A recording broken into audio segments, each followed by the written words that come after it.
you get a very skewed picture often of antiquity, depending on the point of view of the translator. And particularly, I think when it comes to women, the kind of words that some male translators have used are not accurate to say the least. There's a lot of sort of hussy, for example. There's a lot of tart, slut, words that don't necessarily bear much correlation to the original Greek or Latin.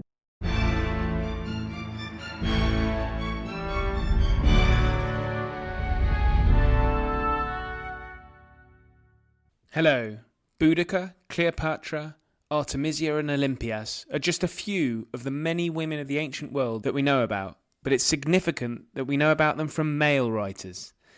This gives a certain perspective, not necessarily inaccurate, but it can be. Today I'm speaking with a classicist who writes about antiquity, having gone direct to the sources and translating them herself, and has written a quite wonderful history of ancient Greece and Rome that is unusual in the discipline for saying something new. My guest is Daisy Dunn, and she's the author of The Missing Thread, and we talk about some of the key female figures from Greece. Artemisia, a naval commander from the west coast of Asia Minor fighting for the Persians, and Olympias, the mother of Alexander the Great. We delve into a number of other areas for a most stimulating chat. Coming up, I have Peter Stothard joining to discuss the Roman poet Horace, and then Ian McGregor joins to talk about the dropping of the atomic bomb on Hiroshima. So please do share the pod with friends and family, and if you can give a 5-star rating, I'll be in your debt. But until then, it's me talking Artemisia and Olympias with Daisy Dunn.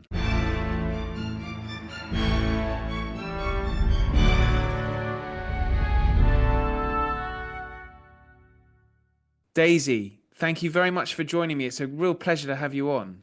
Oh, thanks for having me. Well, we're here to talk about your book, which is now out in paperback.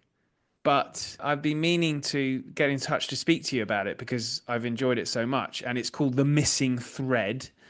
And importantly, it's the ancient, basically a history of the ancient world, but told not about women, but through women, which is a very important distinction that you make in your introduction, which I wanted to sort of ask you about first, because I suppose the temptation maybe with publishers is, we need a book about women. And so what was the difference and why did you want to do what you've done? Well, I came to this book with sort of a huge ambition, which was to create a new history of the ancient world, because I have so many of these histories of the ancient world at home. But the ones that I have weren't completely satisfying to me, just because I noticed that maybe you'd have a mention of Boudicca, and then we'd have a mention of Cleopatra. You had this are the same old women who came up in this book, but instead of a short little format. But actually, there are very, very few women who featured in these great narratives of the ancient world. And I just thought, isn't that bizarre? I mean, I was just curious as to what they were doing because I actually didn't know. I couldn't say, okay, during the Peloponnesian War, women's part was X. These were the women who were playing a very prominent role during the Persian Wars. And I actually wanted to know from a personal point of view what roles women played in the grand sort of narrative, the grand arc of history. And as you say, I mean, the easier kind of publishing friendly model of a book to write would have been a history of the ancient world in 10 women or something. I could have chosen Cleopatra, I could have chosen Boudicca. And I think that would have taken me probably a fraction. Well, I know it would have taken me a fraction of the time that it did take. But I just didn't feel like this was actually a sort of satisfying model for me. I really wanted to have this burning desire to actually make sense of the entirety of antiquity over 3,000 years. I say entirety. The book ends in AD 69 because there's clearly room for a second volume. At some stage, I had to sort of limit it because I wanted to begin very, very early in the Bronze Age, and there's only so many years you can fit into a single book binding. But within that period, I wanted to be as complete as possible and to incorporate as many different women as I could find in the sources. So that's why I adopted this approach. Okay, well, I wanted to sort of chat with you about a few things in the book. But one thing I noticed that interested me is that I think you've done your own translations, Mm. um, and that's quite important because I mean, certainly, okay, speaking from my own point of view, from an undergraduate degree, all the books that all the primary sources were translated by men. And so, that's a perspective that I guess for many hundreds of years was the kind of the sort of standard how we looked into the ancient world. And so, did you find when you were doing your own translations that actually, there's a perspective here that's been completely missed? Yes, absolutely. I mean, I'm a classicist, and my sort of my training is very much to approach all the material in the original. I will read everything in the Greek, I'll read everything in the Latin, and work from scratch because I've realized actually over years of reading translations which have been written anywhere between either the 17th, 18th, 19th centuries and the modern day, you get a very skewed picture often of antiquity, depending on the point of view of the translator. And particularly, I think when it comes to women, the kind of words that some male translators have used are not accurate to say the least. There's a lot of sort of hussy, for example. There's a lot of tart, slut, words that don't necessarily bear much correlation to the original Greek or Latin. So I needed to go back and actually have a look at what was actually said about these women, because there's no point in perpetuating a myth that's probably a product of the age in which these men were writing.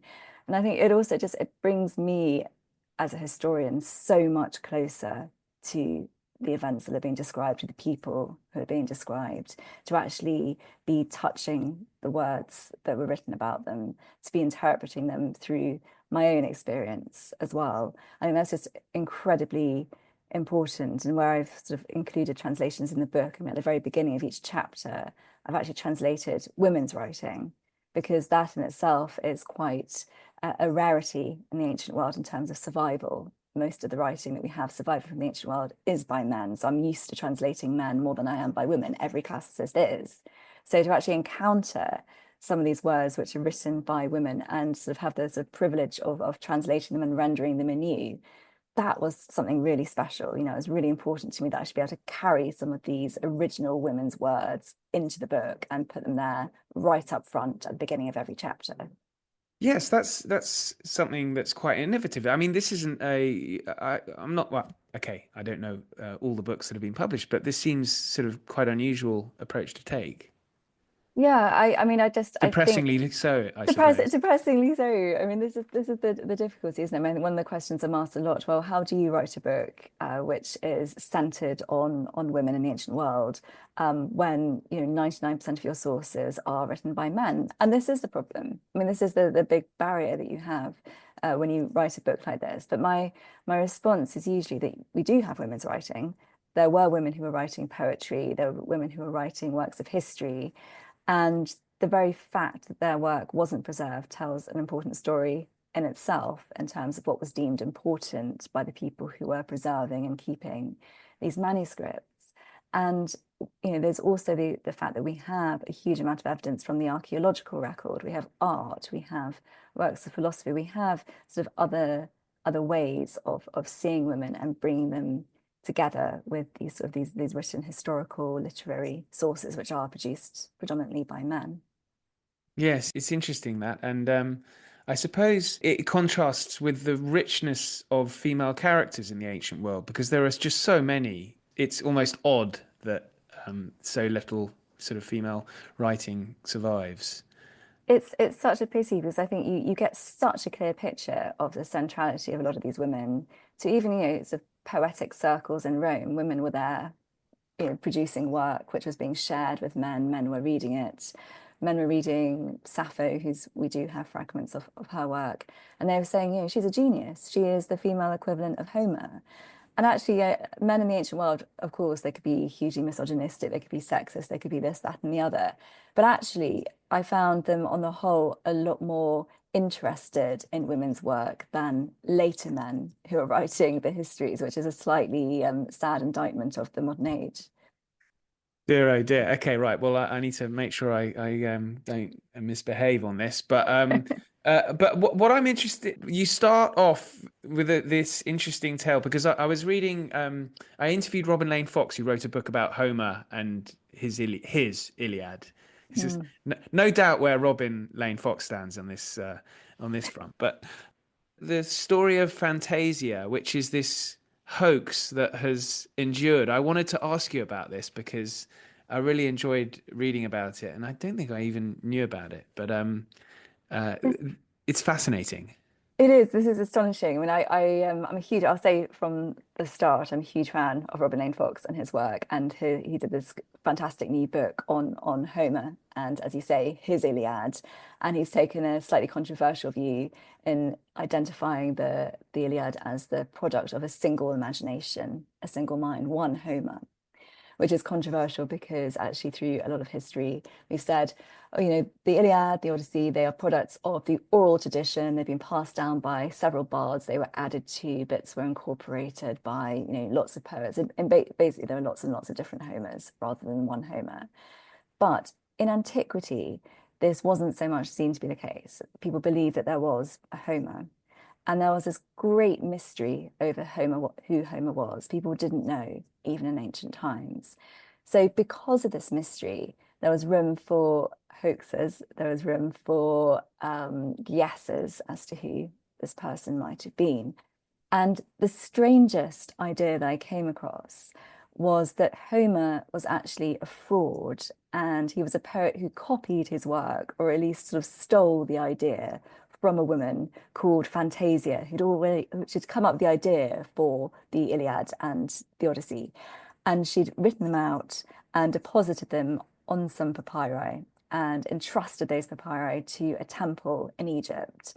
And then Homer had come along and been so sort of besotted with what he read that he took them away and used them as a basis for creating his own poetry.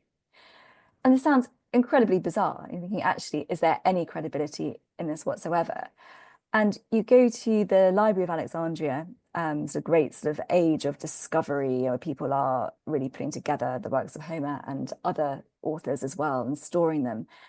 And you find a scholar who actually takes seriously the suggestion that there was an original Fantasia. And this work that this guy provided, sort of describing the Iliad and the Odyssey as the work of Fantasia, was then picked up by later scholars through history. And it kind of snowballs. You get people actually building on this theory that Fantasia was a woman. She created the stories, that Homer was really this, this copycat based on her. But all along, the truth was sort of staring them in the face because fantasia is a Greek word and it means essentially a fantasy. It means a front. It means someone who isn't real. The whole idea was a fake. This was basically an elaborate joke by the scholar in Alexandria who came across this idea, wrote it down, and perpetuated it. And people were willing to believe it because they said, well, look, the Odyssey in itself has a lot of women in it. It's full of goddesses. It's concerned with Penelope. And there are lots of mistakes in the Odyssey. And they're kind of technical mistakes that no man would possibly make because the mistakes are about sort of things like boat building and being able to sort of cut down trees and get wood that was suitable for boat building directly from those trees without having to dry it out. Or, ships with two rudders. No man would make such a stupid mistake. Clearly, this was the product of a woman. So you have some quite interesting theories coming up all the way through to the 19th century, the 20th century as well. Robert Graves really buys into the theory that there is a female Homer. And I think we can laugh at this. We think this is absolutely ridiculous. But to me, it's sort of captures something quite interesting about the poems, and that is the fact that these poems are set in an age in which women were actually more prominent than they were in later times. Certainly in Homer's time, we're talking about sort of the 8th century BC. The stories of the epics are set earlier than that. They're in the late Bronze Age. And if you look back at the archaeology of the late Bronze Age, you do find women playing a much more prominent role than they did later. So I like to sort of credit, the whole ridiculousness of this theory with actually some basis in reality. I know in the introduction you write about Pandora, and obviously, we must discuss the first woman. But I mean, reading back, and I haven't read Hesiod in a while, so I read it through your book, and it doesn't. He'd be cancelled nowadays, wouldn't he? You see, it would no no doubt be cancelled. And that's a really sad thing to say. I mean, he has some choice one-liners in there. He says things like, um, no, don't trust a woman ever. She's only looking for your barn. Don't be taken in by her wheedling words and her shapely bottom. I think he says, these women are just out to beguile you, and they're all a very bad lot. They're no good. Um, he was clearly of his time, I think is the phrase we would use today. He was sort of living in the 7th century BC. He was a farmer. He became a poet. And he gives us the first really full story of Pandora, the first full telling of the Pandora myth. And Pandora is the first woman. And the origins of all evils on earth are supposed to originate with this first woman. And it kind of gets worse and worse and worse as you go along, as you get more women populating the earth, more problems arise. And that's genuinely Hesiod's viewpoint. And with Sappho, who I don't know, has Sappho become increasingly more influential in the sort of last 20 years amongst classicists? I think so. I think there's a new recognition of how special Sappho is for a start, because we actually have a body of her work. And I say body, most of it is still fragmentary. They're bits of papyrus, but we have bits of poetry. We have supposedly some new poems which are still being sort of examined for their authenticity. So that's helped spark this interest. But I think more than that, there's an understanding that she was a figure who gained a lot of authority in the ancient world. I mean, the fact that you have men writing about how brilliant she is, you have men saying that she was one of the 9 best female poets in history. Someone actually provides a list, and she's very much top of that list. Um, I think on the basis and on the authority of these ancient authors, she's gained some prominence today. And I think, I'm always in two minds when you have people trying to sort of represent women from the ancient world in a new light. So, is she a beacon for feminism? Is she a sort of trailblazer for women's rights? I feel like we're probably going too far if we're trying to sort of reinvent Sappho. And I say reinvent Sappho in that way. It feels sort of slightly jarring to describe her in those terms. But I think she was certainly a very impressive woman. She was a very clever woman. She had a difficult life that saw her sent off into exile, probably to Sicily for a time. She was living in a very politically tumultuous time. And poetry was still, a man's world. And she managed to make her own name in that world. She taught students, she taught girls poetry. So she passed her skill down. And I think she was respected for all of those things. And I think that makes her a figure of interest today. And I think that's enough, actually. Yeah, absolutely. I was very lucky to do it in the 90s, to study Sappho in the 90s, which I'm not sure how prevalent that was. But we had quite a progressive module at my university, sex and gender in the ancient world. Really, I did the same. Oh, I right. did, yeah, which did seem really progressive at the time. It seemed very, very different from all the other courses, which are, you know, late Republican Rome, or I don't know, Plotinus, or quite sort of traditional modules. But I did exactly the same module as you, and I think that was fantastic because it introduced me, anyway, probably you'd say the same, to like a range of female writers who I'd never have come across, sort of the early church mothers, people like that came up in it, sort of understanding relations between women and men. I think it's just absolutely crucial to actually your broader understanding of the ancient world and all those other historical sources that you might be reading in some of those more traditional modules. So yeah, I'm pleased you did it as well. Yeah, yeah. Well, it was a lot of fun. We also studied food and drink in the Mediterranean, which was a lot of fun. Wow. I Yeah. didn't do food and drink. Right. Well, I went to Warwick, and we had some some lecturers there who were just they were a lot of fun. The one who taught food and drink, he described a time when they had him and his fellow dons at Oxford at the time or something had found an amphora in the Mediterranean, and they had had a Greek, they reenacted a Greek symposium and mixed the remains of the wine, which was, a few sort of crystals in the bottom of the amphora, with water to sort of connect back to the ancient world. Apparently, it was revolting, but that's what they That's what that's what they I said they did. I mean, Um, I find that astonishingly bold. I think I would never taste something that's come up out of the soil from 2000 years ago. I mean, that's yeah, astonishing. yeah, yeah. I mean, I don't know whether to believe it or not, but there was the sort of characters who were running the course. It sounds brilliant. I think food and drinks are always an interesting subject, as I think, is when you look at sort of recipes and things, even the most luxurious dishes, things like flamingo or I don't know, ostrich or these, I mean, dormouse Yes, stuffed with dormouse whatever. inside a rabbit or something. Yeah, or like something in a something else in a something else. These kind of, I don't know what you call them, sort of, but there's a modern name, isn't it, for these, you see them at Yes. Christmas where you get one animal inside another. This is a very sort of Roman thing. And it's the most modern palates. It looks quite unedifying.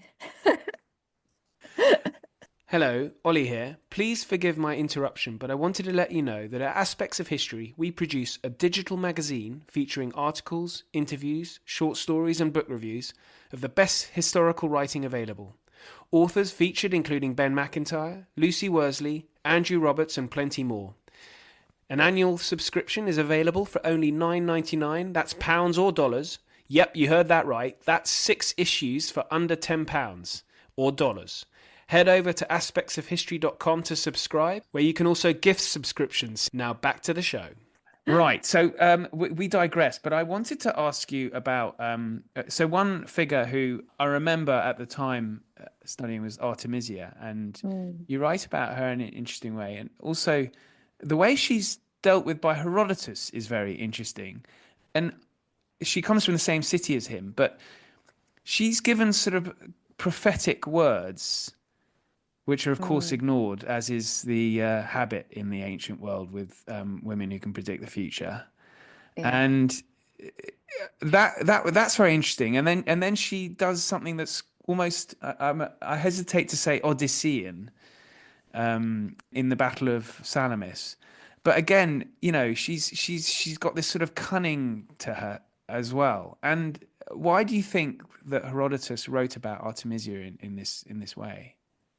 Well, I think when you read Herodotus and you come across these passages about Artemisia, the first thing that strikes you, or strikes me anyway, is how much he admired her. You feel a sense of awe for her. And I think that came primarily from the fact, as you say, they came from the same place. You know, Herodotus is from Halicarnassus, which is modern Bodrum in Turkey. So he feels some kind of kinship with her.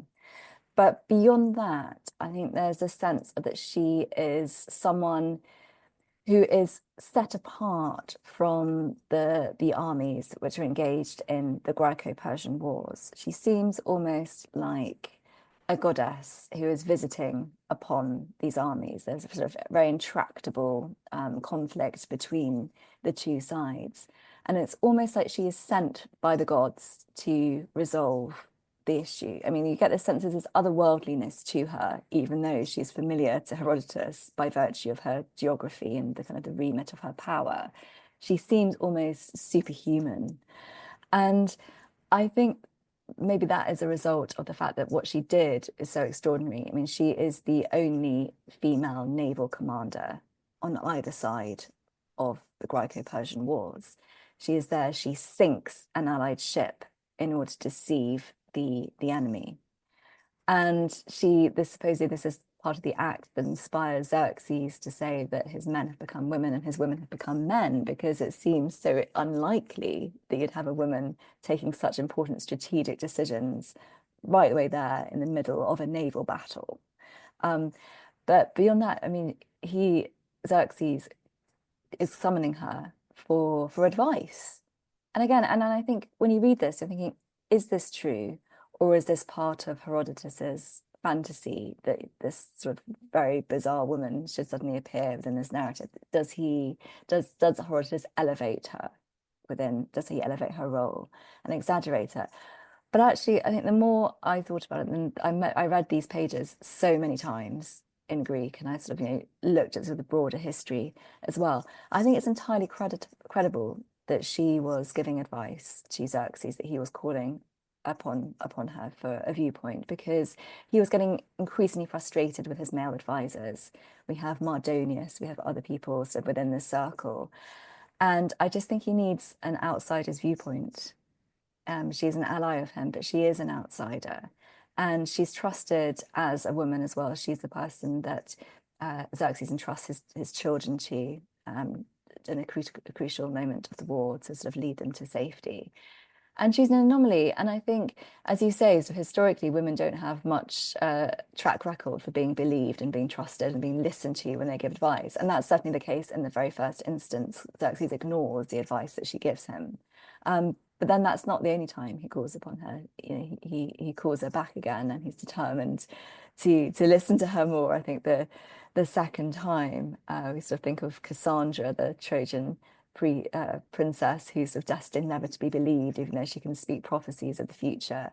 Herodotus had the same idea, really. He was very comfortable with putting prophetic words and other words in the mouths of women, particularly women like Artemisia, because I mean, no one had recorded what was said. It was he saw it as completely legitimate for a historian to be able to make up narrative, you know, to write dialogue within the histories, to bring it to life. But I think as modern historians, we can be fine with that. You know, I think we accept, okay, these are not written down verbatim. He wasn't there writing down things shorthand to put into his history. We know that. But we still get a very good vision. We get a very good idea of the place and the status occupied by these people and the kind of conversations they might have been having.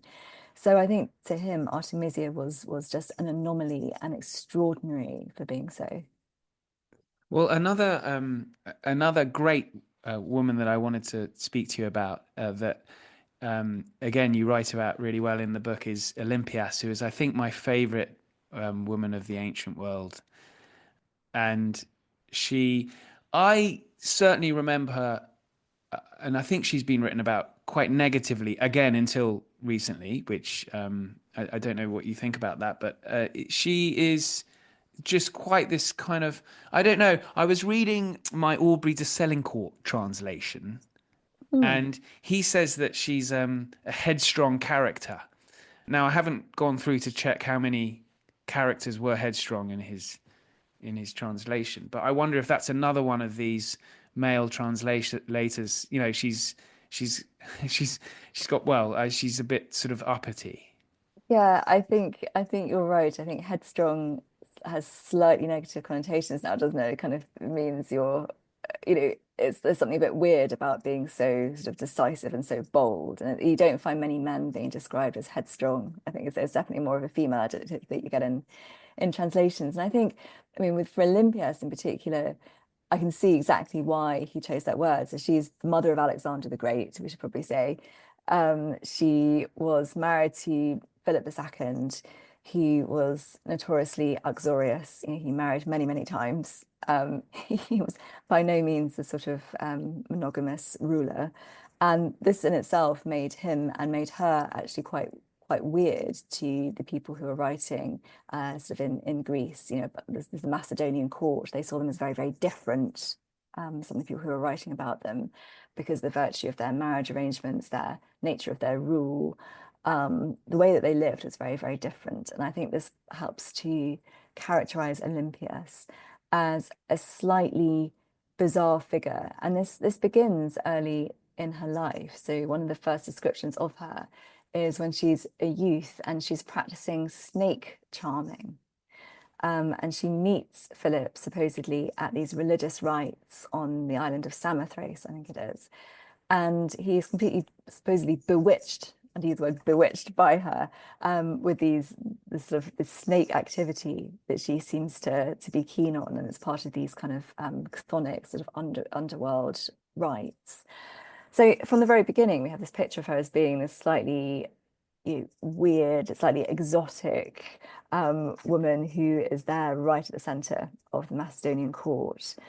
And then, because of the fact that she is only one of the wives, and Philip has several potential heirs, including a son who's older than Alexander, she is seen to be pushy because Alexander is clearly the one who ends up succeeding Philip II. So how did that happen unless there was a very pushy mother behind the scenes, really negotiating, really trying to assert the status of her son over the half brother of Alexander, who we're told had some, it's very unclear from the sources, but had some kind of developmental disability or something which made him um, seem to be less sort of likely to be a safe pair of hands when he grew up.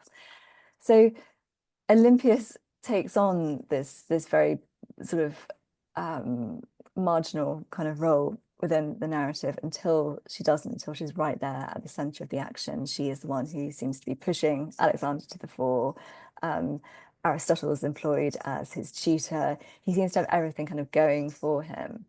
And then as time progresses, suddenly we're getting this sort of falling away, which has seemed to be suspicious of potential uh, sort of rivals to Alexander, and we have Olympias fighting wars as well during sort of the later period. So she's clearly a figure of interest, and I think for the most part she's very negatively portrayed, as you say, and this has been continued in the modern record as well.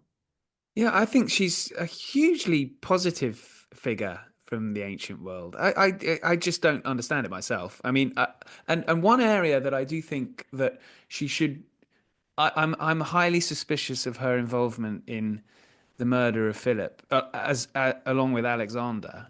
Mm, As a team. Of course, we'll never know, but I think that's something to be viewed positively. I mean, regicide was a pretty common thing in the Macedonian royal family, yes. um, and Alexander was probably right to do it. Yeah, I mean it's a really interesting way of looking at the picture because as you say, it's a very different culture. We're talking about a minute ago sort of Sappho and sort of, the Persian Wars. We're talking about a very different type of kingdom and setup of rule. And Philip II, he's expanded this kingdom drastically. And actually, it's very shaky in terms of the future. And so if Olympias isn't there trying to sort of arrange things and put things in order and sort of potentially sort of help Alexander along, there is a real danger the whole thing is going to disintegrate. And we see what happens after Alexander's death. I mean, the system is unwieldy. It's massive. You can't sort of hold it together. Um, so I think all of her intentions were right. I think she was very, very aware of the precarious nature of what Philip had created and had a sort of a long view of what needed to be done in order to sustain it. Now, one thing I was very interested in, which links back to what we were talking about at the beginning, is when Olympias is having trouble with the regent of Macedon and firing off letter after letter to Alexander. And there's a very famous quote, which I don't think that does not appear in your book because I now wanted to ask you about this, which is where Alexander and in Arian, again, Aubrey de Selincourt's not coming out of this podcast very well, but he translates, as others have as well, I think, that Alexander apparently said that Olympias charges a heavy rent for 9 months in the womb. Now you don't translate it in that way, and I wanted to ask you about that. Hmm. What is that? Because this is again a slightly sexist way of translating Arian's words. I think it is. I mean, to put it in context, I mean, this is a really difficult time in Alexander's life. So the picture we get in Arrian and other sources is that while he's away expanding the empire, he's left Macedonia in the hands of his regent, Antipater, and his mother is interfering, is the sort of the picture we get. And there's a real tussle that's presented in the sources between the regent and Olympias, and they're both complaining constantly to Alexander about each other. And this supposedly weighs very, very heavily upon Alexander, and lots of words are attributed to him, including the words you say about her exacting a very heavy fee or heavy rent for carrying him for 9 months. And I think, in his despair, possibly, maybe he did say these words. It's very, very difficult with any of these words to know exactly how they've come down to us. Where do they come from? Um, if they are true, then it would very much represent a sort of complete exasperation, I think, on his part. But the way that he eventually settles this is that he comes down on his mother's side, really. I mean, the regent is the one who suffers and has to sort of give up some of his responsibilities in order to maintain the peace. And I think with Olympias, she is undoubtedly aware of the trickiness of the situation, but she has every confidence that as the mother of Alexander, that she is going to prevail. And that is what happens. And I do wonder about a lot of these words which are attributed to her and to Alexander and others. I mean, I think it's sort of almost a similar quote to that one. There's one where he talks about his sister, Cleopatra, essentially being, because of her birth and because of her position, he says that she is owed a little fun, essentially, i.e., that she should be allowed to have relationships with men after she's widowed. And that also seems an extraordinary thing to say. And it presents quite an interesting picture of Alexander, I think. I mean, it gives us an idea that he's quite free-witted, he's quite spirited, which isn't the picture that we get, I think, when you're just focusing on the military side of what he's doing. So I'm interested in them. And I think I just had to be very selective when I was incorporating sort of these things into my narrative. I was, on the whole, having to decide what to leave out rather than what to include. And my decisions were always swayed by trying to put women at the fore rather than the men. So I don't, what do you have some thoughts on that quote? I mean, would you Well, I say? don't, I don't know. I mean, it's always difficult because, ultimately we're talking about Alexander, who is a man, and I feel like I'm doing the women in his life a disservice because, but sadly, that's how they're known because of Alexander. I mean, if Mm, Alexander had died in infancy, would we know about Olympias? probably not. Yeah. No, it's interesting, isn't it? And I think you're already aware of this when you write this kind of book as well, that the women you know most about are the ones who are closest to men in power, just because that is the way that sources are created. You know, people write about people in power, so the people who are around them are included. But, you know, a lot of ordinary people, you have to rely on other kinds of evidence in order to actually get them into the story at all. But I agree with what you're saying in that this different perspective adds to the view of Alexander because, generally speaking, it's the campaigning, which of course is such a key part of his life, but it you don't really know what life's like for him, once the battle's over and he's behind his tent door, Mm, mm. and writing letters to his mother and to his sister that gives a different impression of him. Yeah, I get the impression they were quite close. I mean, I think particularly the fact that he comes out on his mother's side. I do feel that it would be wrong to say he's governed by her, but I think he certainly respects her and he trusts her and he trusts her judgment. Sometimes if he is on the fence, I feel that he would have probably taken her word. But that's the impression I get from what I've read. Absolutely. Well, I mean, this what we've been talking about, and we're right at the end of talking, but this is really just scratching the surface of what you've written about. So I would encourage listeners, if you want a new perspective of the ancient world, you should definitely check out Daisy's book. Links are, of course, in the show notes. But Daisy, this just leaves me to thank you very much for your time. I really enjoyed chatting about the missing thread. Oh, me too. I think it's flown by. I feel like we should now go and sort of get some stuffed dormice and drink some old dregs of wine to celebrate the sort of We the end and should, do a and we toast to those women. and we haven't even done the Romans, which I can live without, but I'm being harsh. Well, there's more to enjoy in the book then. There is Fulvia. Fulvia is a very good section on Fulvia. I'm a big fan of hers. And Me Mark too. Antony, a terrible human being, and I always used to admire him. Oh, no. Yeah, No, your view completely changed, I think, Military, I think yeah, as a military it's the strategist, military yeah. thing that ruins it for men, I think, isn't it? Yeah, it is. It is. And I just think it's power corrupting all the way through. This is the problem. It's a recurrent theme. I still do think Alexander's great, though. Yeah. I mean, I'll give you that. I mean, I think, Alexander is an integral part of our history. You can't have a history of the ancient world without Alexander. But I think what I wanted to show is that he's definitely not working in isolation. I mean, we've got all of those marriages as well for a start, you know. Absolutely. It's very convincing. Well, Daisy, thank you. Thank you. Thanks so much for listening. Links are in the show notes. Please share with friends and family. And if you want to get in touch, you can through X or email history@aspectsofhistory.com. But until then, thank you and good night.